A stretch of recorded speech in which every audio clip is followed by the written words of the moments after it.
استغفر الله الذي لا إله إلا هو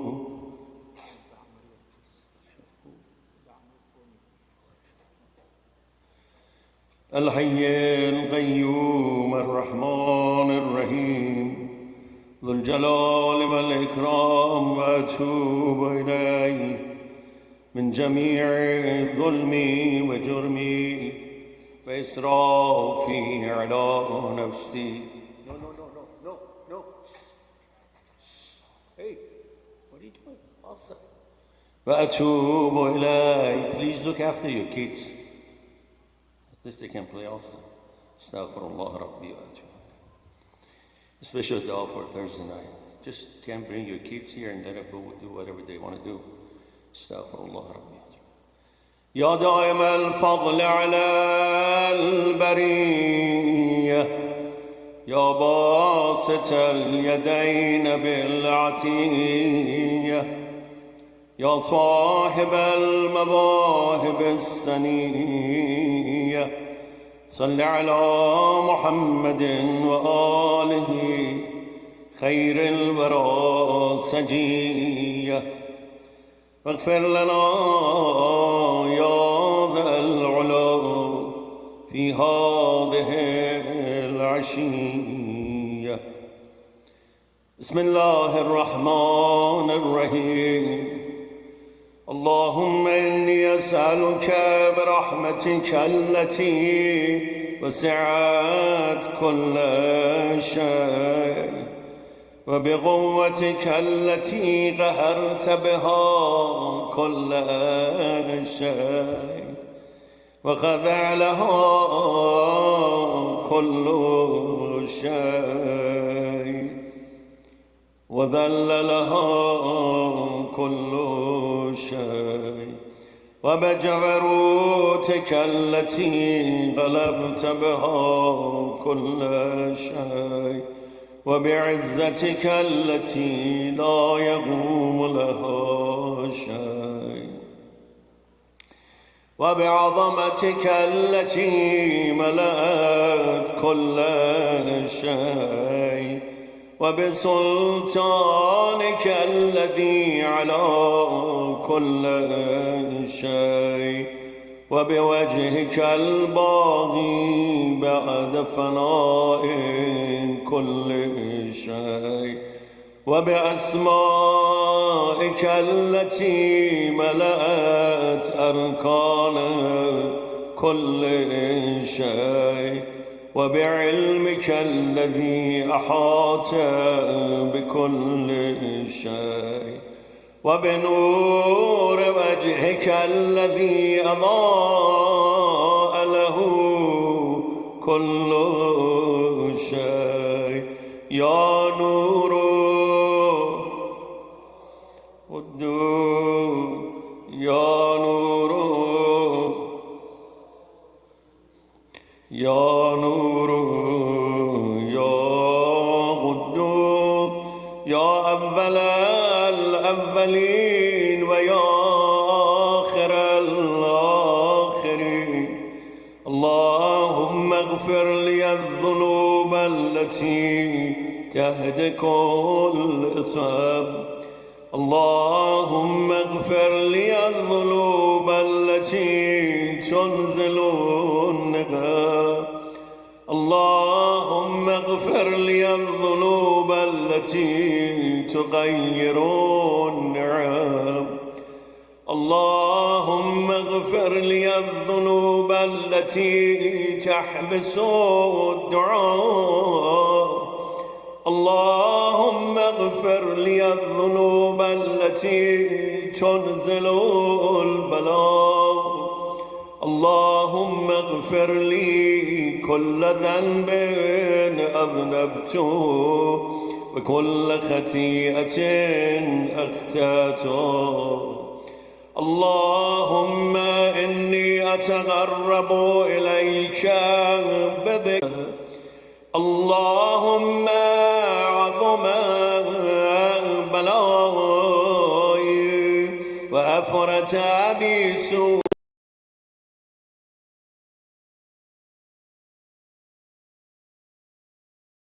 بي أغلالي وحبسني عن نفعي بعد أملي وخدعتني الدنيا بغرورها ونفسي بجنايتها ومثالي يا سيدي فأسألك بعزتك أن لا يحجب عنك دعائي سوء عملي وفعالي ولا تفضحني بخفي ما اطلعت عليه من سري ولا تعاجلني بالعقوبة على ما عملت في خلواتي من سوء فعلي وإساءتي ودوام تفريطي وجهالتي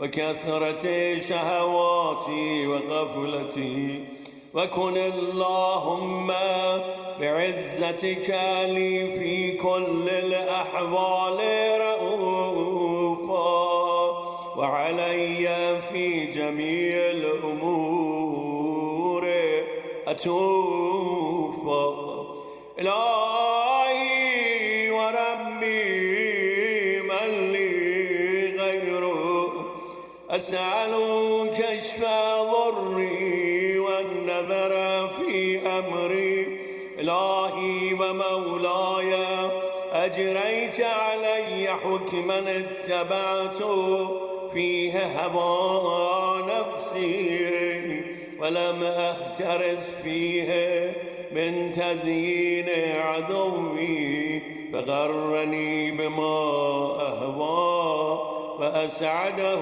على ذلك القضاء فتجاوزت بما جرى علي من ذلك بعض حدوده وخالفت بعض أوامره فلك الحمد فلك الحجة علي في جميع ذلك ولا حجة لي فيما جرى علي فيه قضاء وألزمني حكمك وبلاء وقد أتيتك يا إلهي بعد تقصيري وإسرافي على نفسي مؤتذرا نادما منكسرا مستغيلا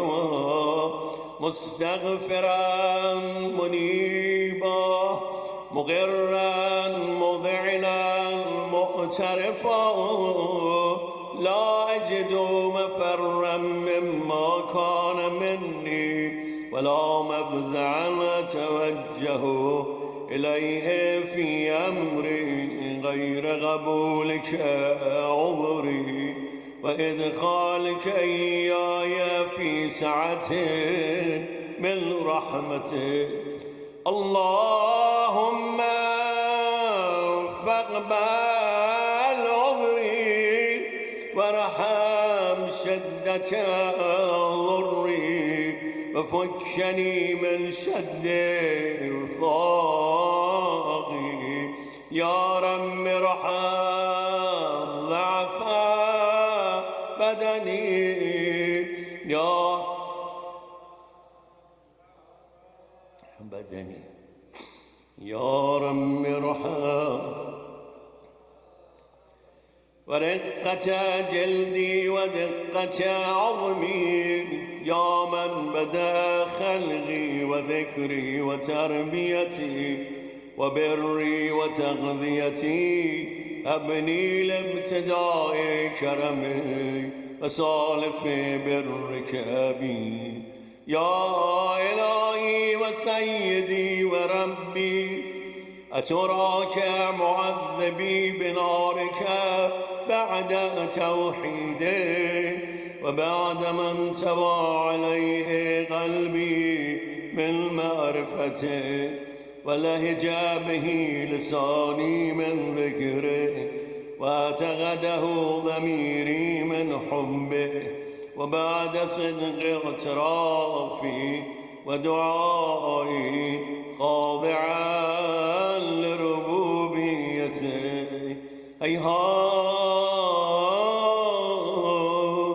أنت أكرم من أن تضيع من ربيت، أو تبعد من أدنيت، أو تشرد من آويت، أو تسلم إلى البلاء من كفيت ورحمت. وليت شعري يا سيدي وإلهي ومولاي أتسلط النار على وجوه خرت لعظمتك ساجدة، وعلى ألسن نطق بتوحيدك صادقة، وبشكرك مادحة، وعلى قلوب اعترفت بإلهيتك محققة، وعلى ضمائر حوت من العلم بك حتى صارت خاشعة، وعلى جوارح سد إلى أوتان تعمدك تائبة، وأشارت باستغفارك مذعنة. ما هكذا الظن به ولا أخبرنا بفضلك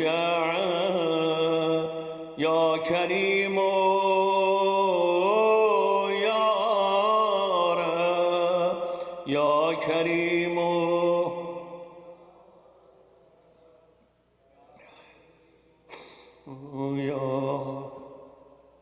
وأنت تعلم ضعفي عن قليل من بلاء الدنيا وعقوباتها، وما يجري فيها من المكاره على أهلها، ألا أن ذلك بلاء ومكروه قليل مكثو، يسير بقاء، قصير مدته.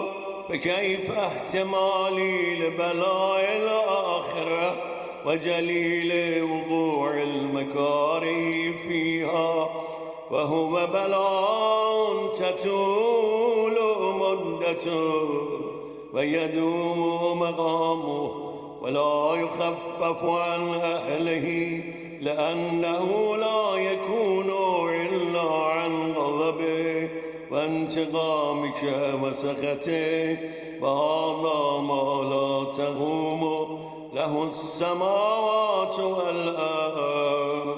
يا سيدي فكيف لي وأنا عبدك ضعيف ذليل حقير مسكين مستكين. يا إلهي وربي وسيدي ومولاي، لأي الأمور إليك أشكو، ولما منها أذج وأبكي، لأليم العذاب وشدته، أملت للبلاء ومدته. فلئن سيرتني للعقوبات مع أعدائي، وجمعت بيني وبين أهل بلائي، فرقت بيني وبين أحبائك وأوليائي، فابني يا إلهي وسيدي ومولاي، ورمي صبرت على عذابي، فكيف أصبر على فراقي. فهبني صبرت على حر ناري، فكيف أصبر عن النظر إلى كرامتي.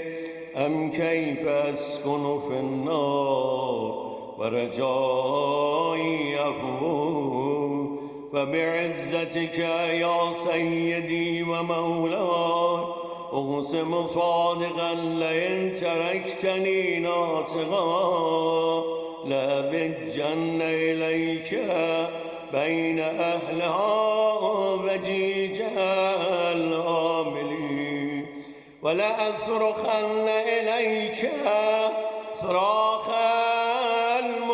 المستصرخين ولأبكين عليك بكاء الفاقدين ولأنادينك أين كنت يا ولي المؤمنين يا غاية آمال العارفين يا غياث المستغيثين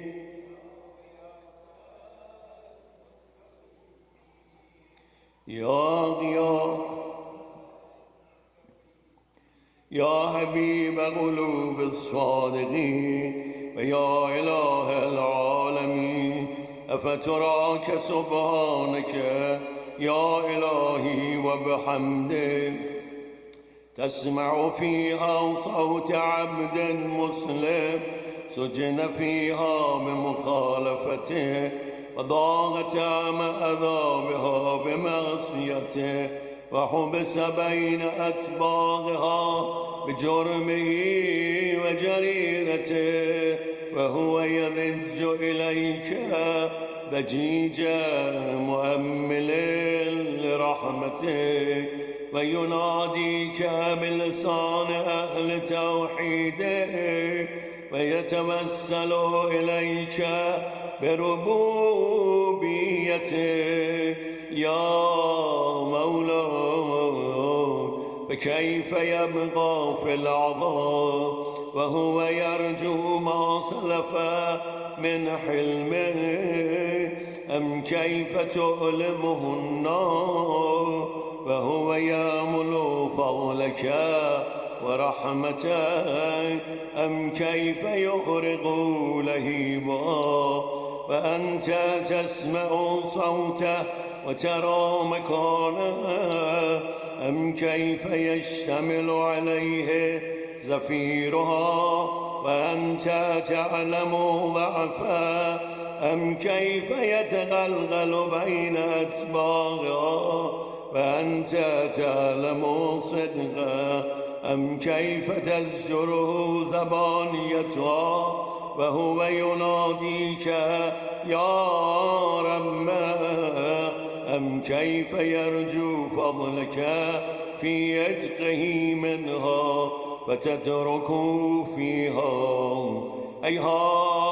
هيهات ما ذلك الظن بك ولا المعروف من فضلك ولا مشبع لما عملت به الموحدين من برك وإحسانك فباليقين أغتوا لولا ما حكمت به من تعذيب جاحدي وقضيت به من إخلاد معاندي لجعلت النار كلها بردا وسلاما وما كان لأحد فيها مغرا ولا مقاما لكنك تقدس أسماء أقسمت أن تملأها من الكافرين من الجنة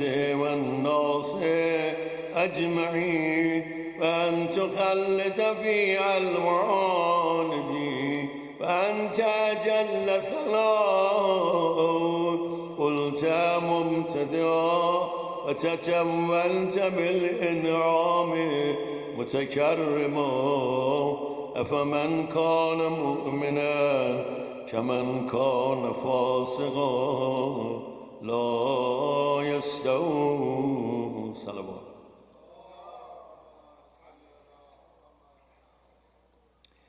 Last part of the dua, like always, remind ourselves that we should be thankful that we are here together and think of those who used to be with us. Your marhumin, all those, there's a night of Rahman, night of Maghfirah. Inshallah, everyone would benefit, especially those who sponsor the programs. التماس الدعاء نسألكم الدعاء. إلهي وسيدي فأسألك بالقدرة التي قدرتها وبالقضية التي حتمتها وحكمتها وغلبت من عليه أجريتها أن تاب لي في هذه الليلة وفي هذه الساعة كل جرم أجرمته وكل ذنب أذنبته وكل قبيح أسررته وكل جهل عملته كتمته أو أعلنته أخفيته أو أظهرته وكل سيئة أمرت بإثباتها كرام الكاتبين الذين وكلتهم بحفظ ما يكون مني وجعلتهم شهودا علي مع جباره وكنت أنت الرقيب علي من ورائهم والشاهد لما خفي عنه وبرحمتك أخفيته وبفضلك سترته وأن توفر حظي من كل خير أنزلته أو إحسان فضلته أو بر نشرته أو رزق بسطته أو ذنب تغفره أو خطأ تستره يا ربي يا ربي يا ربي يا ربي يا ربي يا ربي يا إلهي وسيدي ومولاي ومالك رزقي يا من بيده ناصيتي يا عليما بضري ومسكنتي يا خبيرا بفقري وفاقتي يا ربي يا ربي يا ربي يا ربي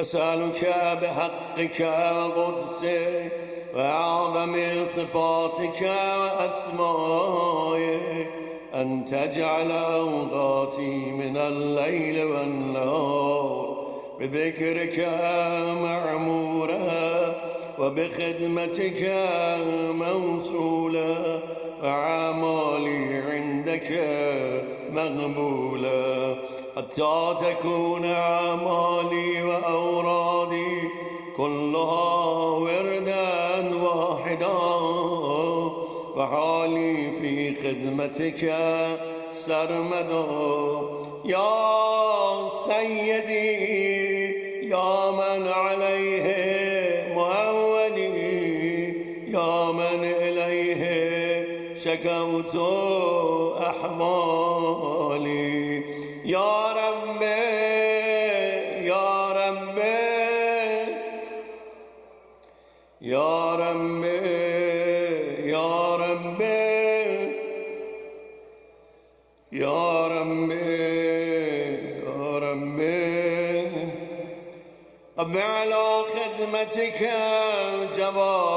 جوارحي واشدد على العزيمة جوانه وهب لي الجد في خشيته والدوام في الاتصال بخدمته حتى أسرع إليك في ميادين السابقين وأسرع إليك في البارزين واشتاق إلى قربك في المشتاقين وأذنب منك ذنوب المخلصين وأخافك مخافة الموقنين واجتمع في جبارك مع المؤمنين اللهم ومن أرادني بسوء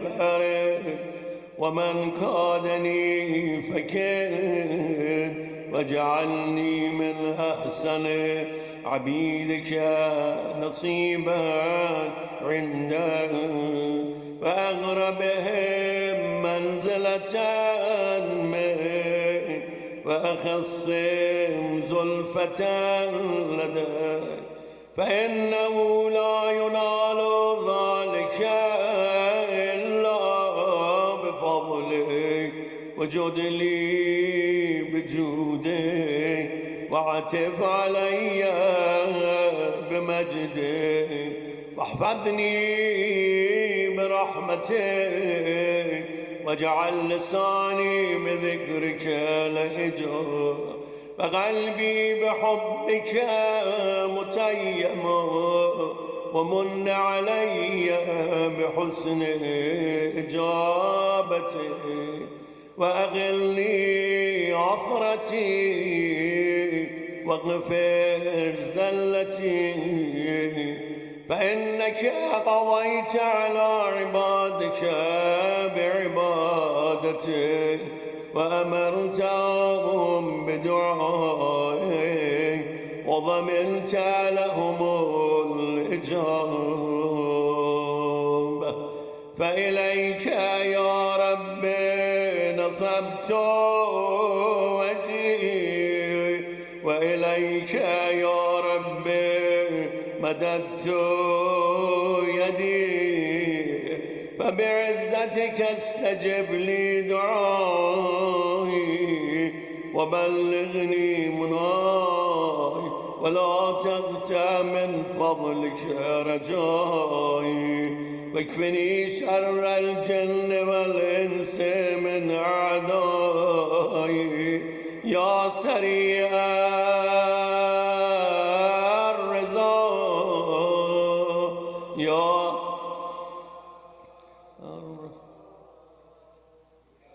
سريع الرضا اغفر لمن لا يملك إلا الدعاء فإنك فعال لما تشاء يا من اسمه دواء وذكره شفاء وطاعته غناء ارحم من رأس ماله الرجاء وسلاحه البكاء يا سابق النعم يا دافع النغم يا نور المستوحشين في الظلام يا عالما لا يعلم صل على محمد وآل محمد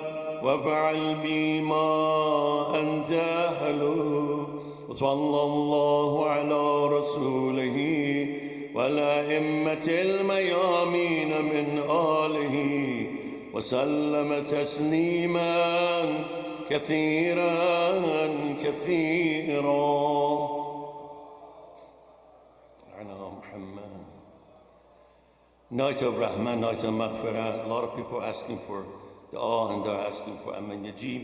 Inshallah, we remember all those who are in need of dua, especially the one Brother Jawad mentioned, Mariz Manzoor, and also our dear brother Muhammad Bai, who's going under chemo, as we mentioned last week, and all the those in need of dua that you might think of. Inshallah, we would recite 5 times Aman Najib. أعوذ بالله من الشيطان الرجيم بسم الله الرحمن الرحيم أمن يجيب المضطر إذا دعاه ويكشف السوء أمن يجيب المضطر إذا دعاه ويكشف السوء أمن يجيب المضطر إذا دعاه ويكشف السوء أمن يجيب المضطر إذا دعاه ويكشف السوء أمن يجيب المضطر إذا دعاه ويكشف السوء اللهم نور قلوبنا بنور القرآن نور قلوبنا بنور الإيمان نور قلوبنا بنور معرفته اللهم أحينا حياة محمد وآل محمد وأمتنا ممات محمد وآل محمد ولا تفرق بيننا وبين محمد وآل محمد اللهم اشف كل مريض اللهم عجل لوليك الفرج اللهم عجل لوليك الفرج اللهم ادخل على أهل القبور السرور اللهم اغن كل فقير اللهم اشبع كل جائع اللهم اكس كل عريان اللهم اقض دين عن كل مدين اللهم فرج عن كل مكروه اللهم رد كل قريب اللهم فك كل أسير اللهم أصلح كل فاسد من أمور المسلمين اللهم اشف كل مريض اللهم سد فقرنا بغناك اللهم غير سوء حالنا بحسن حالك اللهم اقض عنا الدين واغننا من الفقر إنك على كل شيء قدير رحم الله من يقرأ الفاتحة for all those who used to be with us the loved one anyone can think of again those who sponsor the program and also request for Surah Fatiha, inshallah, with ikhlas for marhumeen Zafar Hussain and Niyat. Say it again. What's the second one? Nayab Hussain and also Khusro Iqbali. Rahimallah man yagra al-Fatiha ma al-ikhlas wa salawat.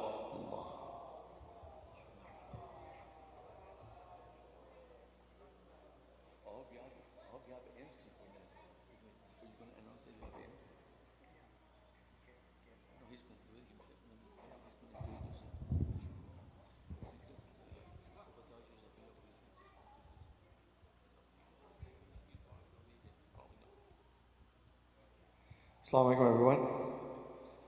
For tomorrow's announcement, inshallah, we will have Jummah program starting at noon. Alhamdulillah, Maulana Abidi is back with the Ziyarat group, so he will be here tomorrow for the Jummah namaz, inshallah. And for tonight, we have Brother Jeffrey Wang. He's a civil rights attorney from CAIR, and he'll be talking about know your rights in the workplace. So, inshallah, without further ado, I would like to invite him. Please welcome him with a loud salawat.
Good evening, everyone. Assalamu alaikum.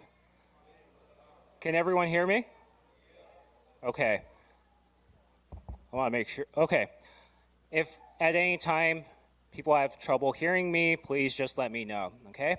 Thank you all so much for being here this evening and for inviting me here tonight.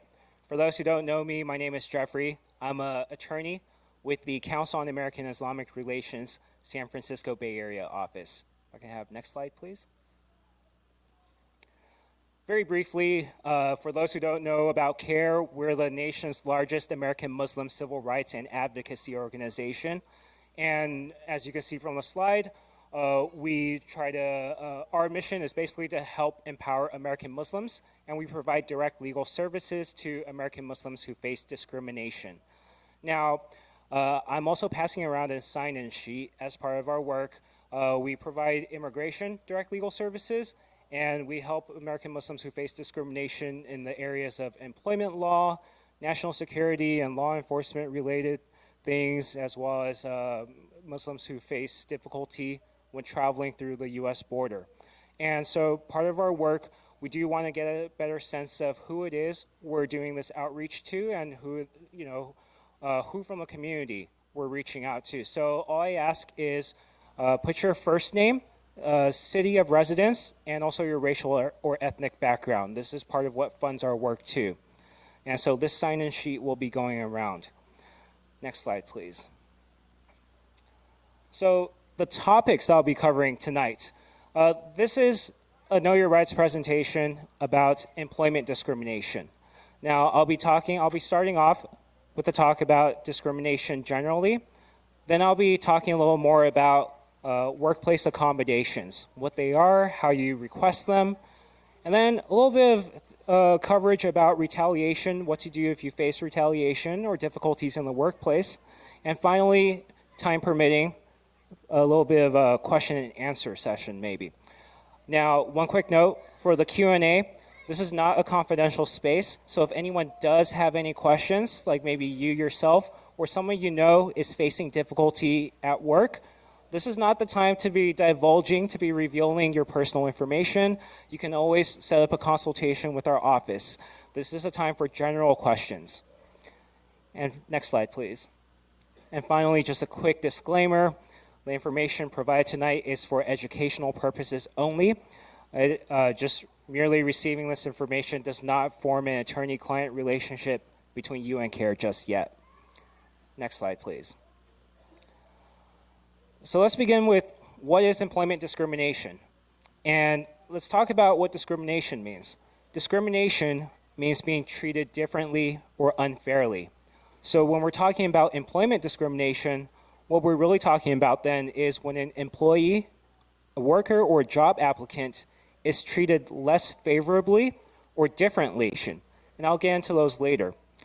Some other common examples of unlawful discrimination could include when employers, for instance, pay their female employees less than their male counterparts for doing the same type of work. Or maybe an employer lays off all their workers over a certain age at a particular job site. If an employer denies promotions to employees of a certain background, or if an employer refuses, and this is mentioned on the slide, if an employer refuses to provide reasonable accommodations, right? Because this topic is so broad, the specific types of discrimination that we'll be focusing on today are harassment and hostile work environment, as well as issues related to getting an accommodation or getting denied an accommodation. Now, a brief overview of the laws. There is no one single source of employment discrimination laws. We're really looking at and talking about a mixture of various federal, state, and local laws that combine to provide protections for workers. Unfortunately, though, laws prohibit discrimination based only on certain protected categories. So not every form of discrimination or discriminatory or unfair treatment, unfortunately, is illegal. It really depends on the specific laws. And I'll briefly highlight some of the most important ones here. Starting with the main federal laws. that prohibit employment discrimination. We have Title VII of the Civil Rights Act of 1964. Most people just call that Title VII. Now, that's the biggest federal law, and that prohibits discrimination based on race, color, religion, sex, or national origin. Notice, though, it's only these 5 categories. Anything else, you're going to have to look for a different law. There's then Section 1981, which prohibits discrimination, or it prohibits intentional racial discrimination. And this also includes ethnicity, someone's ancestry, or their color, too.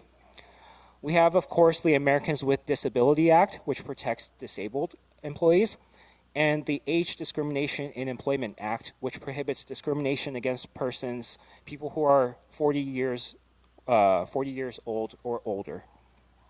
Now, in many cases, state laws might be more protective, and California is one of these states that has laws that offer even more protection, even greater protections than the federal laws. California's main anti-discrimination law is the Fair Employment and Housing Act, the FEHA. And it covers a lot more categories: sexual orientation, disability, pregnancy, medical condition are all covered under California's laws. The California Labor Code is also another source of extra protection. For instance, the California Labor Code protects employees who take time off for jury duty. That's a protected activity too. You can't get punished for reporting and for doing jury duty. Now, finally, there's also some local laws. This really varies based on jurisdiction, based on where you work. But just to give an example, some local laws that address types of discrimination which are not prohibited under federal or state law include San Francisco. San Francisco has protections for employees' size. So it prohibits discrimination based on height or weight. So that's, even a step stronger than what federal and state offers. So, together, all of these laws not only prohibit discrimination, they also require employers to prevent harassment and discrimination. What that means is, if an employer, or once an employer becomes aware that there's harassment or discrimination going on in the workplace, they have an affirmative obligation. They have a duty to try to put a stop to that, whatever the harassment, whatever the discriminatory behavior is. If they don't, then they're falling short of the law. Next slide, please. Now, I talked about how federal or state laws make it illegal for employers to discriminate against employees or job applicants based on certain protected groups, right? Certain protected characteristics: race, national origin, gender, religion, etc. But we also have to keep in mind that these laws also only apply if these employers have at least a certain number of employees. You can see on the table there, on the very right side of the table, there's minimum number of employees that an employer has to have in order for a certain law to apply. So at the top of the table, there's Title VII. I believe it should say 15 is the number of minimum employees. If you look, though, somewhere middle of the table, there's the Fair Employment and Housing Act, again, California's main anti-discrimination law. The number there should only be 5 employees. So if an employer has less than 15 employees, unfortunately, federal law Title VII would not apply. You wouldn't be protected by Title VII in that workplace. However, Section 1981, which I forget where it is on the table right now, but Section 1981 does not have any number of minimum employees. So that's also something to keep in mind too. Next slide, please. So let's talk a little bit about harassment. Now, workplace harassment can be one type of employment discrimination. Workplace harassment is unlawful when unwelcome conduct is directed at someone based on that person's personal characteristics or status. Now, you might have heard of the term hostile work environment before. Yes? I'm seeing some nods. Now, hostile work environment, for those who don't know, it's also a category of harassment. Basically, we could think of it as a form of workplace bullying. Now, hostile work environment has a specific meaning under the law. And to in order for there to be a hostile work environment, the harassment must rise to a certain level in order for there to be a hostile work environment. Now, what the law says is hostile work environment occurs when unwelcome behavior becomes so severe or pervasive that it creates an intimidating, offensive, or abusive work environment that makes it difficult for the employee to do his or her job. The key here, which I believe is in blue, is the harassing conduct or behavior has to be severe or pervasive to be legally actionable. And that's oftentimes where the difficulty lies. I'll get into that a little bit more. Now, the harassment can come from supervisors as well as the workers' peers or non-supervisors. In some instances, contractors, clients, or customers can also contribute to a hostile work environment. However, it can be harder to hold an employer responsible if the harassment is not from a supervisor. What it might boil down to is whether or not the employer had notice of whatever conditions were caused by these other non-supervisors to lead to this abusive environment. Now, whether or not a hostile work environment exists is fact-specific. And what that means is we have to look at each case on a case-by-case basis. Okay, it's not like there's a bright line, like if something happens, then it automatically becomes a hostile work environment. No, you have to look at each case individually, do a case-by-case analysis. Now, generally, the factors that a court will look at are the severity and frequency. Again, I mentioned severe or pervasive, as well as the context that the conduct occurred in. So sometimes a single incident might be enough to create a hostile work environment. But generally, isolated minor incidents will be insufficient. So what that means is conduct can be offensive or degrading, but still not necessarily rise to the level of a hostile work environment if it is only occasional, isolated, or sporadic. When we're talking about single isolated incidents, it has to be something severe, like we're talking about, physical or sexual assault, right? Like something when there's actual physical harm. If it's name calling, unfortunately, or sometimes people are subjected to suggestive comments in the workplace. Some courts around the country have held that as many as 5 to 10 incidents over a 2-year period is not frequent enough for there to be a hostile work environment. All that said, though, some examples of harassing conduct that could contribute to a hostile work environment include inappropriate jokes, derogatory comments or slurs, suggestive comments, verbal threats, as well as physical harassment. Well, that brings us to what can you do if you've been harassed at work, or if you believe you're being treated unfairly or differently because of your status, because of your religion, because of your gender, because of who you are. The first step is to really think about how to protect yourself. And the best thing you can do is to document any and all incidents that are happening to you. Document as early as practicable, like while it's still fresh in your mind. And you want to make sure you get down the dates, the times, and the names or identities of any witnesses who may have seen or heard what had happened. You want to do this by keeping a written record, and preferably something at home too, not on a work equipment, work computer or anything. Keep it at home. The more evidence you gather, the higher or the greater the potential likelihood of being able to prove discrimination or a hostile work environment claim, later on down the road. But you want to make sure you're keeping this contemporaneous record as these things are happening to you. Then what you want to do is you want to review your employer's handbook or policies. Look for grievance procedures, like who to talk to, who to report to.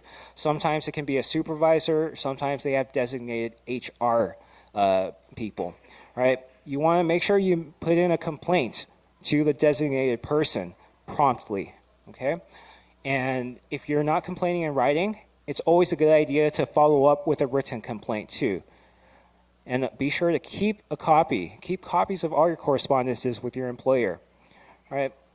And so let's say you complain. Your employer says they're going to open up an investigation. They're going to look into it. And there might come a time where they ask you to sign something, either before, during, or after any investigation.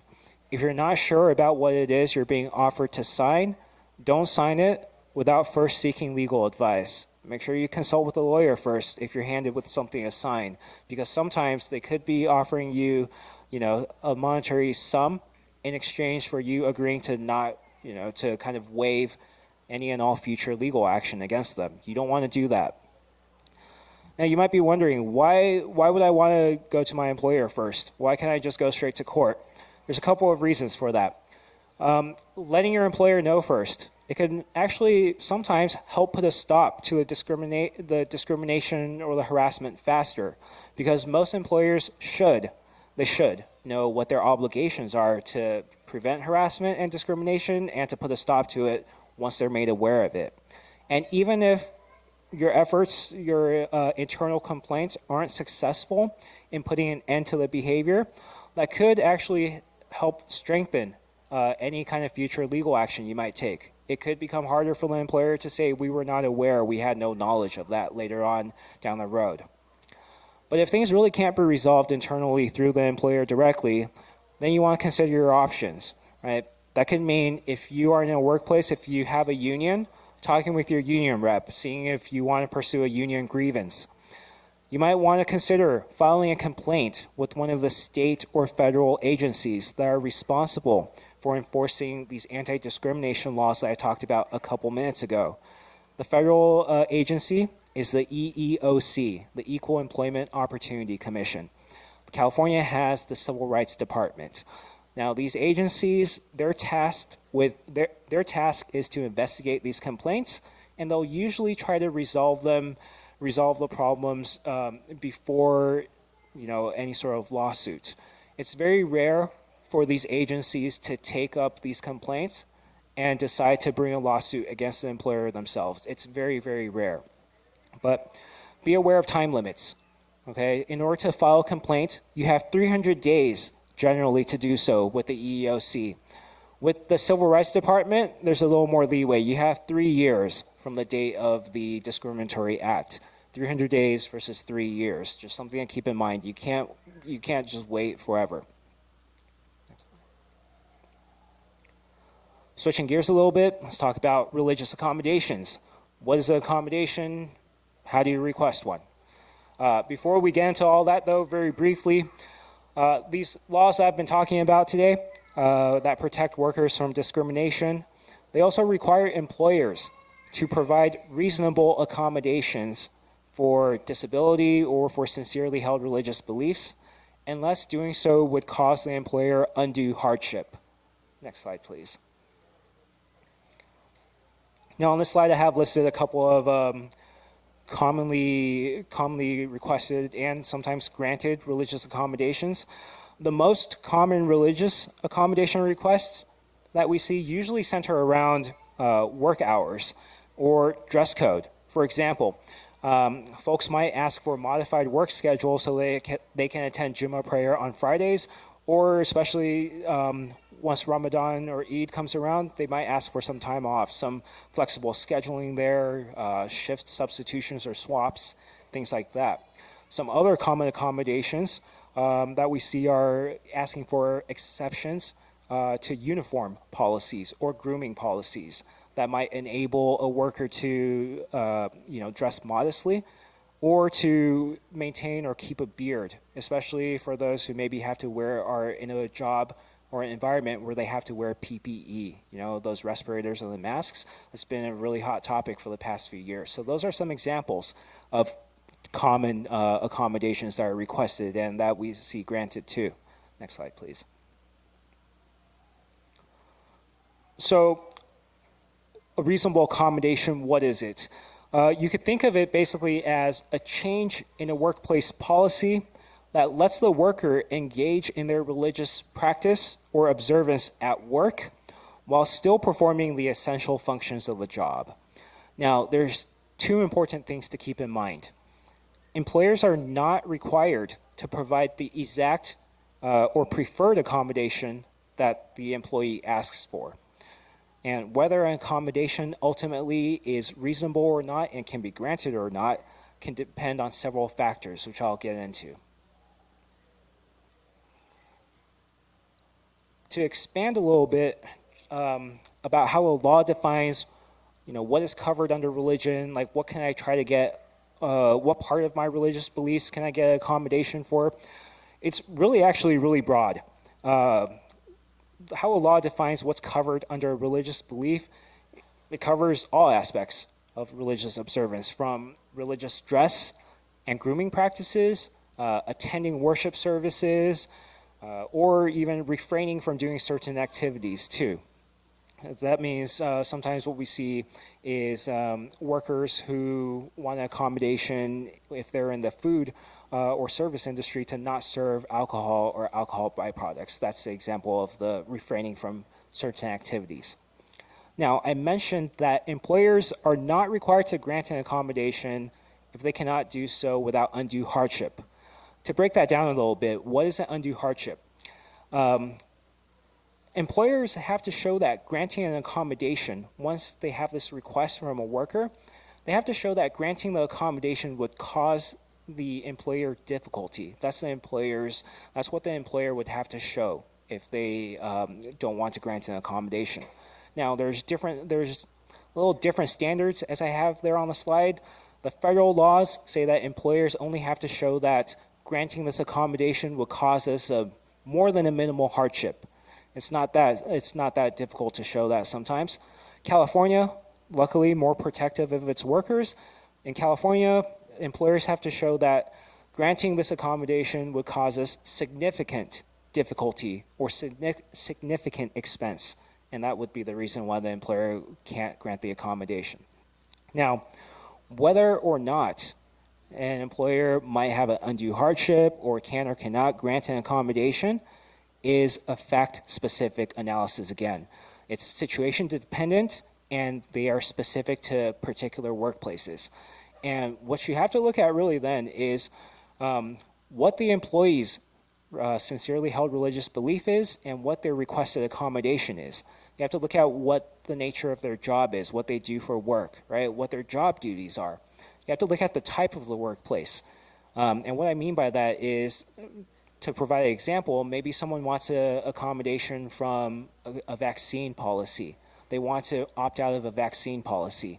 Then the employer would have to really take into account, is this worker working indoors or outdoors? Are they working in a group setting with a lot of other people, maybe with other people with health problems? Or is the employee working in more isolation, right? And of course, you also have to take into account how big is the company, right?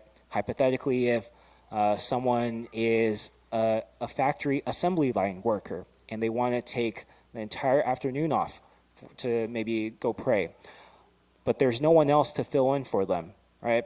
The employer might not be so able, even if they're willing, they might not be so able to grant that, because if that assembly line worker stops, they're going to cause the entire thing to get backed up. So it really depends on the specific nature of each job and each request that's being asked for.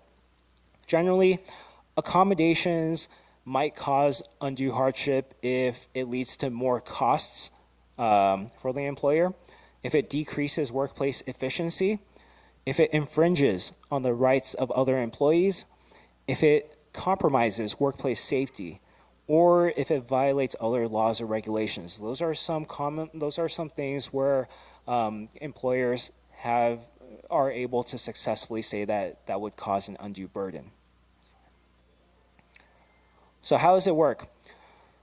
Basically, how this process works is when a worker has a sincerely held religious belief that's in conflict with a job duty, and they make their employer aware of this conflict, then the employer is supposed to engage the employee in a good faith conversation, a good faith negotiation. We call that an interactive process.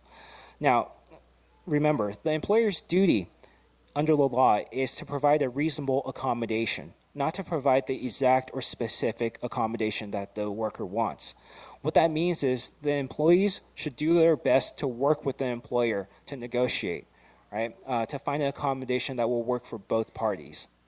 Next slide, please. How do you request one? There's no magic words required. Employees are not required to use terms like reasonable accommodation. You don't have to mention religion specifically. You don't have to mention disability. There's no magic words. But the bottom line, it boils down to this. The employer must be made aware of the need for the accommodation. That means you can't be vague about it, you can't just say something and hope that the employer maybe can pick up the hints that you're dropping. Be specific about what you're asking for, right? Just some general tips. Don't wait until the last minute before you need an accommodation, before the accommodation is needed to make the request. Make the ask as early as possible, as early as practicable. You want to make sure you familiarize yourself with procedures, either in your employee handbook or policies about how to make a request, because different employers might have different procedures. Some might say submit a form, give it to HR. Sometimes you might just go to your supervisor directly. Familiarize yourself with whatever those procedures are. And make that request to the person the employer designates, right? Make clear that you're requesting your accommodation because of your sincerely held religious belief. And of course, if you didn't make your request in writing, it's always a good idea to follow up, make sure there's a written record of it. And keep in mind that, again, it's an interactive process. So it's important that if your employer has follow-up questions with you, maybe the employer isn't able to initially grant the exact accommodation you want, respond, engage them in the dialogue, right? If they have questions for you about, hey, maybe we can't do X, but we can do Y. Would that work? Make sure you're responsive to them too. Help them help you. All right. Next slide, please. Just a quick recap of the things to do, what not to do if you are requesting accommodation. Again, make the request in writing, make it as early as possible, document everything. You want to engage them in the discussion, just engage them in that interactive process. Don't get upset. Don't threaten to quit. Let's see. Generally, everything listed on the slide. Next slide, please. I want to switch gears then and talk about retaliation. What do you do if maybe you have faced discrimination in the workplace, or if you have requested accommodation and because you have complained about discrimination or you have tried to assert your rights, your employer starts treating you a little differently, like even more differently than before. Now, workplace retaliation occurs when an employee, or actually, let me put it this way. Workplace retaliation can occur when an employer takes what's called an adverse employment action against an employee or treats them in a discriminatory manner because that employee had engaged in a protected activity. Now, I have on the slide some examples of what might constitute protected activity and also what might constitute adverse employment action. I'll break those down a little more. Protected activity can include things like whistleblowing. When an employee reports wrongdoing, suspected criminal activity, or a violation of law, or provides information to or testifies before a government body, that's whistleblowing. An employee might oppose acts of harassment or discrimination that are occurring in the workplace, either directly internally or by filing like one of the complaints to a state or federal agency, right? Or they might have requested accommodation for disability or religious observance. These are all examples of protected activity. Now, if in response to this kind of behavior, the employer turns around and then basically punishes the employee by taking what's called adverse employment action. And the ones on the slide are some of the more obvious examples, like demotions, termination, of course, and involuntary reassignment. But it can also look a little more subtle. Sometimes it can just look like a sudden increased workload.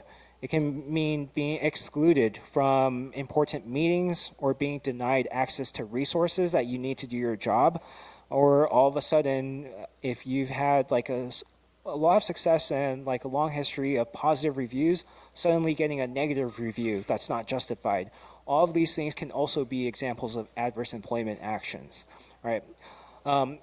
you want to look at a couple of things. The timing, if it's really close in time to maybe someone engaging in protected activity and then getting some sort of blowback, that could lead to inference. Perhaps that's retaliation there, right? Or if the employer deviates from established policy, if they decide after someone engages in protected activity, they're going to really put them under really intense scrutiny, which no one else usually is subjected to.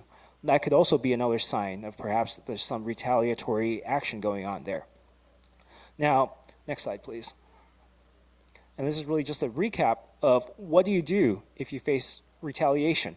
Again, it's not so different from if you face discrimination or harassment. Really, you want to make sure you're documenting everything, right? You want to make these contemporaneous records. You want to report it, right? You want to still report it internally, if possible. But, keeping in mind that perhaps if you've already complained about something and you're being retaliated against, it might be time to perhaps consult an attorney to really file that complaint with the state or federal agencies that are responsible for enforcing these anti-discrimination laws. So this is really just a recap, but it's largely the same process. The most important things are, of course, you want to document everything and keep a written correspondence and keep a written record of your communications with your employer. Next slide, please. And that actually takes us to the end of my prepared presentation. This is the time for some questions now. If anyone has any questions about what we discussed today, again, I'll remind you to please keep them general. Don't divulge any personal details because this is unfortunately not a confidential space. If anyone would like or is facing difficulties and would want some assistance, please do feel free to reach out to our office. Next slide, please. We have our phone number on there, and the best way to actually get in touch with us is through our website. I have a screenshot there. If you go to our website, that red button you see that says report incident, that links to a form where you can get connected to our legal team directly.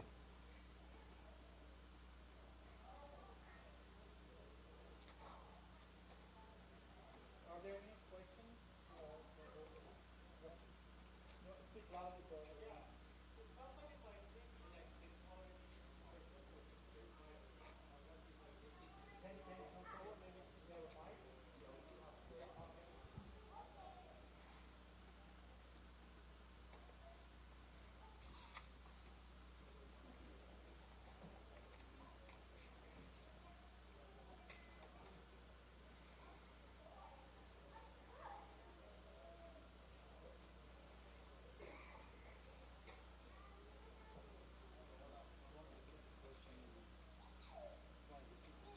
Yeah, of course.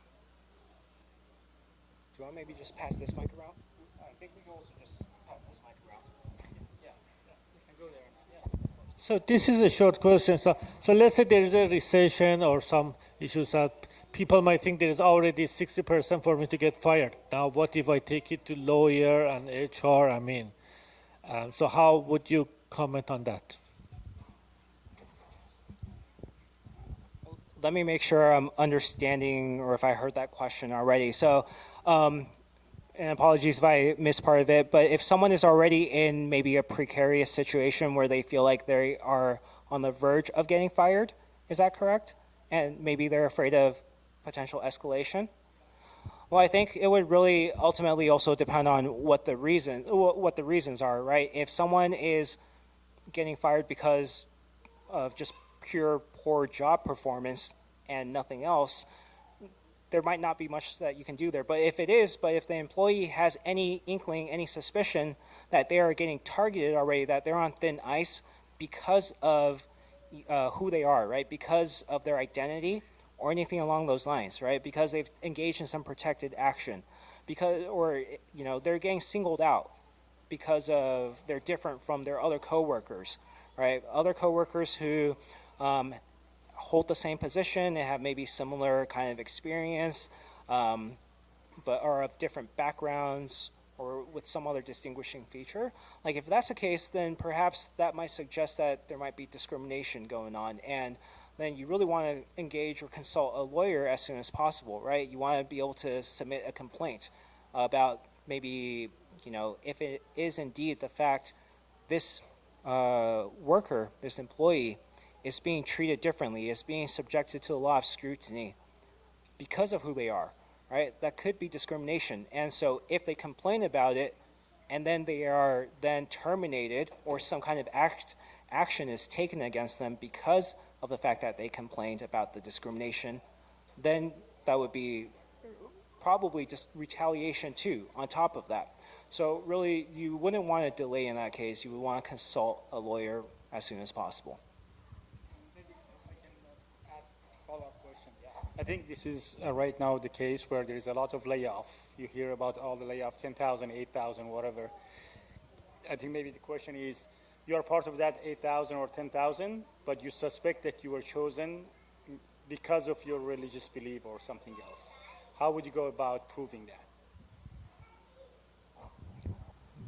So the question had to do with, was more in the context of a lot of the mass layoffs that we're seeing right now, throughout the tech industry. And so it really depends, unfortunately, on the facts of each case. Each case could be a little different, but there are also a whole category of different rules when it comes to mass layoffs, which, isn't the focus of tonight's conversation, but, you would want to look at really a lot of different factors. And in that situation, also consult with the attorney right away, because you really want to look at each individual's own characteristics too. Maybe to try to see if there's any patterns or if there's anything that makes them stand out, right? But it could really depend on a lot of factors. The best thing to do in that situation too is also have a consultation with the employment attorney too.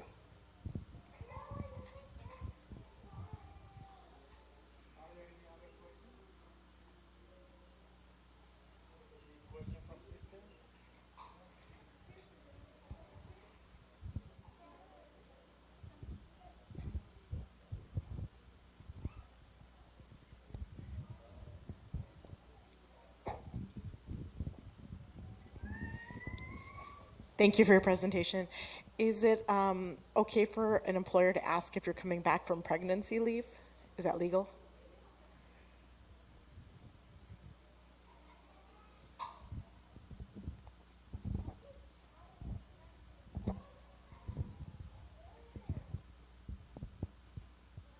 Thank you for the question. The question, if anyone didn't hear, was, is it okay for an employer to ask if you're coming back from pregnancy leave? Now, I think part of it might depend. Unfortunately, I don't have the answer to that question right now, but I think part of that might depend on what the context of that conversation was in, or the context that that conversation was occurred in. But certainly under California law, there are protections for pregnancy under the Fair Employment and Housing Act. Whether or not just asking if someone is coming back from leave, whether or not that violates the law, unfortunately, is something that I'm not sure about at this very moment. But for that, I would also encourage you, if you feel like on top of being asked that question, there's something else to suggest that perhaps there's some sort of animus behind it, consult with the attorney. You can also maybe, of course, for any of these questions, you can also reach out to CAIR. Our contact information was on the slide, is on the slide. If we can't be the ones to help you directly, we'll also try to find you a referral who might be able to best answer your questions.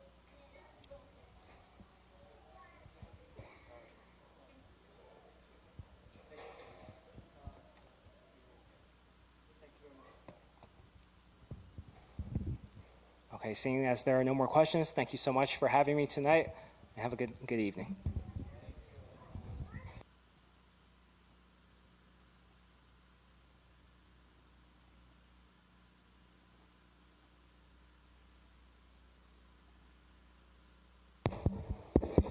Thank you so much, Brother Jeffrey Wang. We really appreciate it. And if you guys have any questions, you can reach out to him. There is information for CAIR and the contact information. And there's a table outside if you guys want to ask any questions to them. Please recite aloud Salawat, brother.